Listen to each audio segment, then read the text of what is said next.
the most immediate and controversial changes to school safety after the deadly high school shooting in Parkland was the adoption of Florida's School Guardian program. It lets schools hire armed guards or allow staff members, including teachers, be armed while on campus. 5 years after this program began, Florida 24 investigator Kayla Legrone is bringing us an impact check, examining if school guardians are making a difference in keeping students safe from gun violence on campus.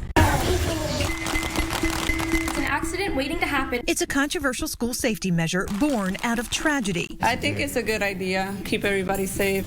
But 5 years after armed school guardians became part of Florida's school security landscape, we wanted to know. Is it working? Absolutely. Does it work? Yes. How do you feel the School Guardian program is working in our state? How many mass casualty active assailant events have we had on a school in Florida since Stoneman Douglas?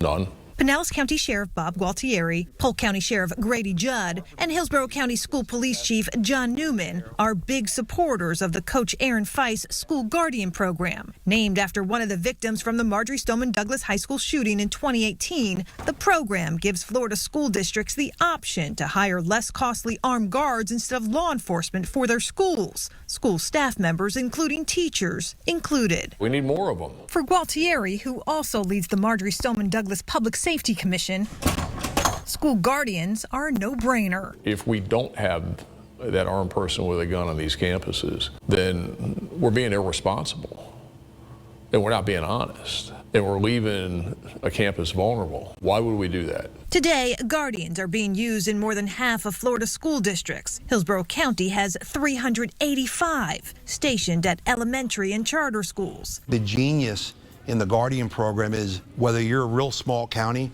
or an extra large county like Hillsborough County, you can take the definition and apply it to your resources, to your finances, and really implement something that works for your district. But while these law enforcement leaders are quick to tout the program a success, we discovered measuring its impact is based on information that doesn't exist or is kept completely out of the public eye. How do you measure the success of whether guardians are working on campus? You can't really absent a bad event, period. Number one, have we had an active assailant? No.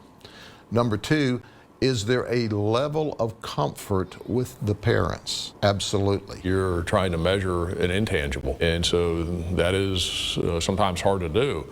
But when you look at it over a period of time, and over 5 years, we haven't had any major events. So what we're doing is working. We can't define school safety in the negative. A school is safe because we haven't had a shooting. Ken Trump is an Ohio-based school security expert who explains measuring the impact of school guardians or any school safe officer on campus boils down to data, which he says is limited. There's very little, if any, evaluation on school guardian programs. And here in Florida, what is available is largely kept secret. Let me explain. Since the Parkland shooting, Florida required school districts notify them whenever a safe school officer, including a school guardian, misbehaves or fires their gun outside of training. Since 2020, about 100 of these reports have been filed. But exactly why, we don't know, because the state refuses to release to us any records, telling us discipline records on safe school officers, including guardians, are part of security plans, which are confidential and exempt from public disclosure. I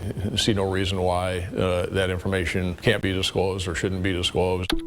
So we asked school districts. Most also refused to release any details, some even telling us the state told them not to. But of the few who did, details show school guardians haven't come without some problems. In Hillsborough County, since it started using guardians in 2019, about a half dozen have been written up. One was fired after being charged with sexual battery on a student. 2 more for leaving campus during their shifts. Citrus and Lake schools had guardians who accidentally fired their guns or left them unattended. Still, statewide, problem guardians represent a small fraction of the more than 4,000 safe school officers patrolling Florida schools. We can't say that school guardian programs are not working. We can't say that they are working perfectly or overall working well because we don't have full data. The only measurement of success for this program is the absence of an event. Well, you know, that's the way you're characterizing it. And I'm not saying that's Yeah. right or wrong. I'm Yeah. just saying that's the only information. Well, but see, what we other have, information? right? What other information do you want? What other information do you need? You know, and to a degree, I think you're looking for something that can't exist.